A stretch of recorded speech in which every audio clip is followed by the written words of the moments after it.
Antes a gente vai direto ao vivo de Washington. A nossa correspondente Mariana Giangiacomo, ela estava na sala de imprensa e aí quem apareceu lá? Donald Trump, Mariana, queremos saber qual foi a conversa. Ou foi uma conversa entre vocês dois?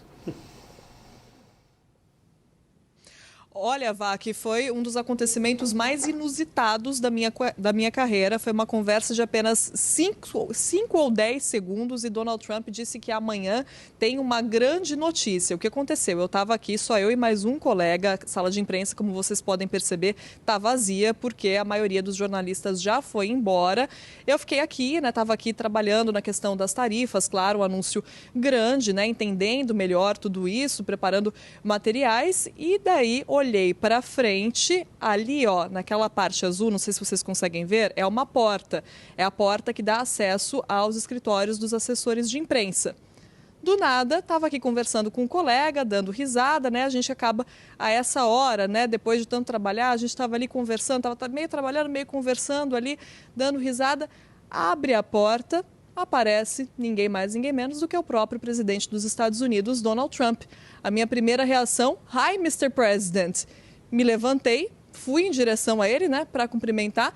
E ele disse, vocês estão cobrindo grandes histórias, né? Big stories hoje. Eu disse, sim, I'm Brazilian, né? Falei, sou brasileira, então sim, big news today. Big news today. E tudo isso foi muito rápido. Ele disse, well, the big one tomorrow, ou seja, a grande notícia amanhã. E claro que eu queria saber mais. Então eu disse, Mr. President, que grande notícia, o que vai acontecer amanhã? Ele disse, eu tenho que ir, boa noite.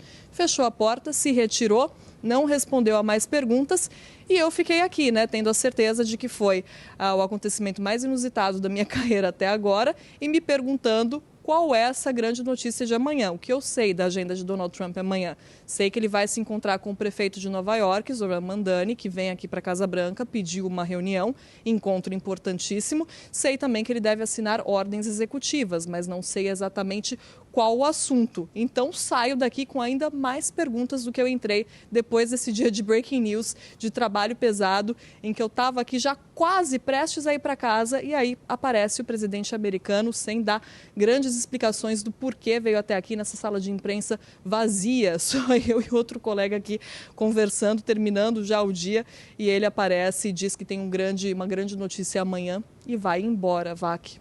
Mariana, diz o seguinte, ele estava com paletó, tinha deixado o paletó na cadeira, ou seja, estava no cargo, mas não estava aqui. Como é que ele estava? Como é que ele chegou?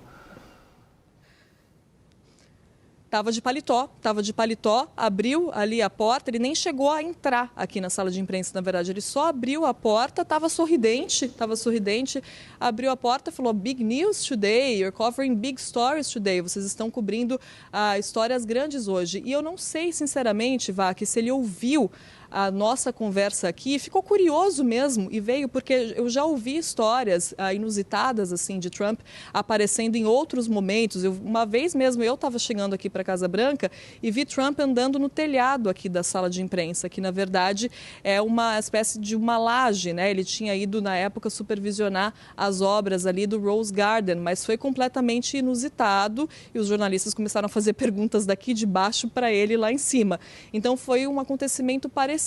Trump é conhecido por fazer isso. De vez em quando ele anda, ele vê alguma coisa que desperta a curiosidade dele e ele vai lá perguntar. Eu acredito que tenha sido isso que tem acontecido hoje, porque os jornalistas todos, a agenda oficial dele já tinha acabado, mas ele ainda estava de paletó, estava do jeito que a gente viu o presidente nas imagens mais cedo, ainda todo com o figurino ali presidencial. E conversou ali muito rapidamente, apenas segundos, e foi embora. Valeu, Mariana, muito obrigado pela descrição do inusitado. Tomara que você consiga dormir, inclusive. Mas, obrigado, boa noite para você aí. Agora você não vai mais embora, né? Você vai achar que ele vai voltar, não? Tá bom, vai para casa, Mariana. Agora eu vou ficar aqui, como é que vai embora? Como é que eu vou embora agora? De repente, você parece que está descrevendo uma assombração. Obrigado, Mariana, boa noite para você aí em Washington. A gente está falando de inusitado, deixa eu pegar a marcha aí da palavra inusitado. Teve sim, além da inusitada situação que a nossa correspondente acabou de descrever, o presidente dos Estados Unidos, Donald Trump, zerou tarifas adicionais que havia imposto sobre o Brasil em relação a uma série de produtos agrícolas, café, carne bovina.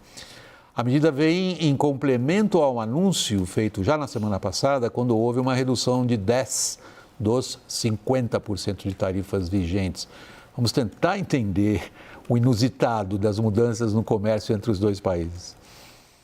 O novo decreto de Trump elimina os 40% de tarifas adicionais restantes sobre uma série de produtos agrícolas importantes para a pauta exportadora brasileira, como o café, carne bovina e frutas. Na justificativa do decreto, o presidente americano citou a conversa que teve por videoconferência com Lula em outubro, na qual ambos concordaram em negociar a questão das tarifas. Trump cita também opiniões que ouviu de outras autoridades no sentido de que as tarifas não são mais necessárias porque houve progresso inicial nas negociações com o governo brasileiro. A isenção anunciada por Trump será retroativa para todos os produtos que tenham entrado nos Estados Unidos a partir de 13 de novembro. O Brasil é o maior exportador global de café, com os Estados Unidos sendo o principal destino do produto brasileiro. A carne bovina brasileira é a terceira mais importada pelos americanos, atrás apenas da canadense e australiana. Na semana passada, os Estados Unidos derrubaram a tarifa de 10% destas exportações brasileiras. Agora, a queda da sobretaxa de 40% isenta esses produtos das taxas adicionais aplicadas por Trump, que entraram em vigor em agosto, com críticas do republicano à atuação do STF e ao que chamou de caça às bruxas contra o ex-presidente Jair Bolsonaro. Um dos motivos para o recuo nas tarifas foi a alta da inflação americana, pressionada principalmente pelo preço dos alimentos. Os produtos contemplados no anúncio desta quinta-feira se juntam a outros que haviam entrado na lista de exceções de Trump para a tarifa de 40%, como petróleo, aeronaves e suco de laranja.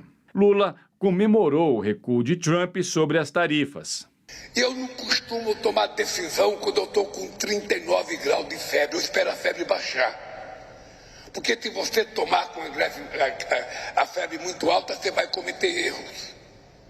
E hoje eu estou feliz, porque o presidente Trump já começou a reduzir algumas taxações que eles tinham feito em alguns produtos brasileiros.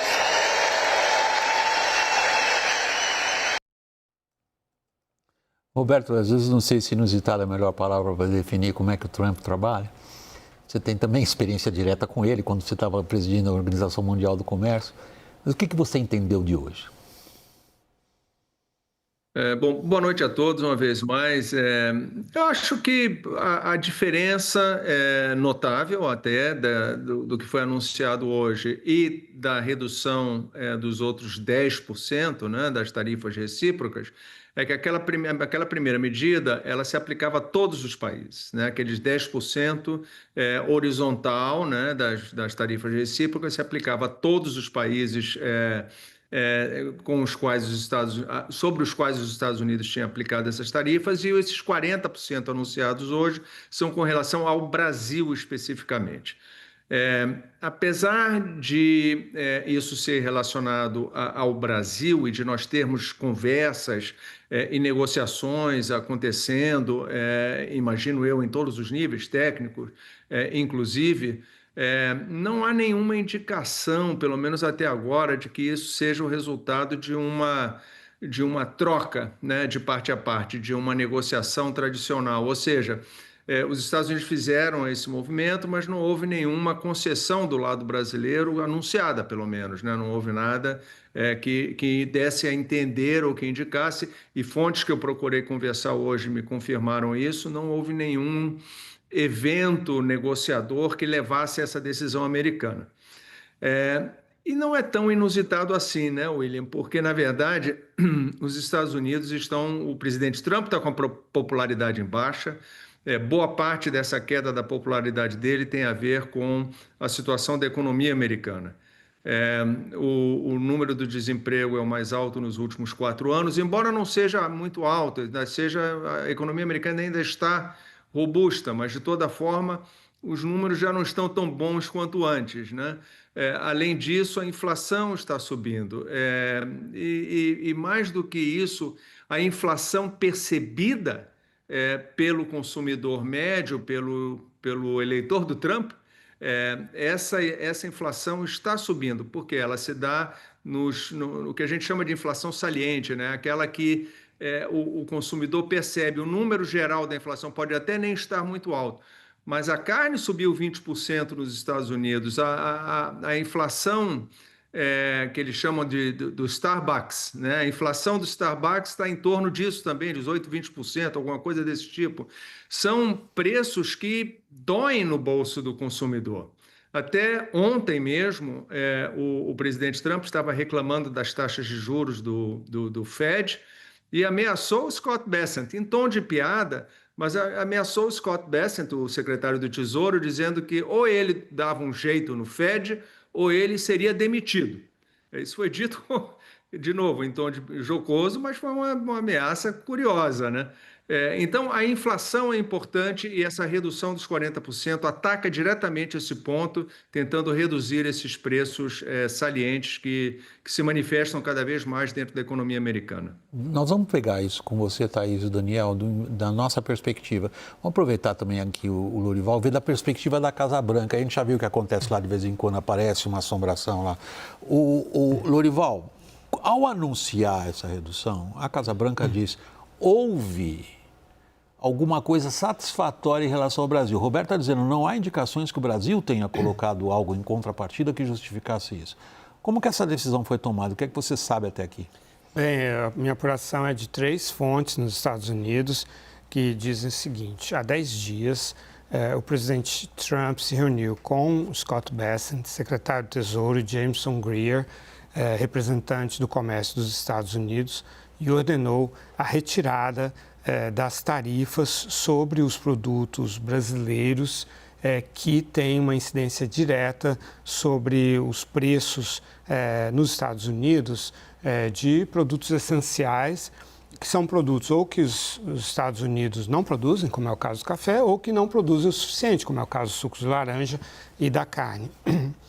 E aí ordenou isso. Então, vieram daí essas 2 medidas. Primeiro, a retirada foi uma ordem só, uma reunião só, mas eles fizeram de forma escalonada. Primeiro, a retirada dos 10% e depois a retirada dos outros 40%, ou em alguns casos 50%, para causar esse alívio. É claro que essa retirada dos 40% levou um tempo, porque você vê pela lista, que é uma lista enorme de produtos, com muitas especificações, então eles já vinham, obviamente, ouvindo os setores, os segmentos da economia que apresentam as queixas, né, os varejistas e tal, os atacadistas, as queixas sobre os preços altos trazidos, agravados pelas tarifas, e aí eles consolidaram essa lista em cima exatamente daquilo que são os mais importantes. Então, por que o Trump cita o Lula na carta? Porque o Trump não quer demonstrar que a estratégia dele de tarifas não deu certo, né, que ele está recuando, ele odeia essa pecha de Trump always chickens out, sempre recua. Então, ele precisava trazer retroativo em uma semana para ter um alívio significativo antes do Natal. Estão vindo aí as compras do Natal, os republicanos estão super preocupados de ter um impacto no Natal para o consumidor, e aí ele jogou para a data lá da reunião de Marco Rubio e Mauro Vieira para criar essa cortina de fumaça de que o Brasil está fazendo concessões e, portanto, a estratégia dele está dando super certo e ele está obtendo algo do Brasil. Mas essas negociações não estão acontecendo, assim como não está havendo concessões ainda do Brasil. O que está dentro, o que está fora? Eu vi você no Prime, você tem essa radiografia, Thaís. A lista tem mais de 1.200 produtos, majoritariamente agrícolas, mas pescados, por exemplo, não está. O Daniel Hittner vai falar daqui a pouquinho da turma da pesca que ficou frustrada. Dentro do próprio café solúvel também está fora. Então, café solúvel tem mais valor agregado, mas é óbvio que a turma do café já ficou aliviada. Carnes, a mesma coisa. Dentro de máquinas, equipamentos, peças industriais, William, Tem muita coisa ligada a aeronaves, mas, no geral, o setor de máquinas e equipamentos mesmo, conversei há pouco com o José Veloso, ele disse, olha, sobrou pouco da lista, nós estamos no pouco, só que e nós vamos representar muito, porque tudo que a gente vende dá muito dinheiro, né? Então, é óbvio que gera um alívio, mas, assim, a percepção é de que o Brasil não fez nada para receber as tarifas e também não fez nada para elas irem embora. Porque, se a gente reparar nos anúncios que Trump fez até aqui, toda vez que ele anunciou uma redução de tarifa sobre algum país especificamente, junto com o anúncio da redução da tarifa vinha. E o país vai investir X nos Estados Unidos, e o país vai zerar as tarifas para os Estados Unidos. Portanto. Exato. E hoje não tem nada. O Brasil não ofereceu nada. Quer dizer, a carta que Mauro Vieira enviou a Marco Rubio, cobrou dele uma resposta nesse encontro que eles tiveram na semana passada. Essa é a resposta? Daniel. Então, William, do ponto de vista das negociações comerciais, não houve nenhum desdobramento efetivo desde o encontro Marco Rubio-Mauro Vieira no dia 13, exatamente uma semana. O que nós temos efetivamente? Se a gente pegar... É claro que o governo vai tentar capitalizar politicamente ao máximo, como a gente já viu, né, nas primeiras falas do Lula, o discurso vai ser o que Bolsonaro estraga, Lula conserta, qualquer governo do mundo faria isso. Mas, objetivamente, o que a gente tem desde julho, agosto, quando as tarifas foram implementadas? Uma primeira lista de exceção em que aviões da Embraer, petróleo, suco de laranja ficaram de fora. Depois essa lista foi expandida para celulose e ferro. Agora carne bovina, café, frutas. Realmente tem uma pequena lista de setores, como a Thaís mencionou, que ainda estão sujeitos ao tarifaço. Embora muito relevante setorialmente, isso tem uma proporção, uma dimensão macroeconômica agora mais reduzida.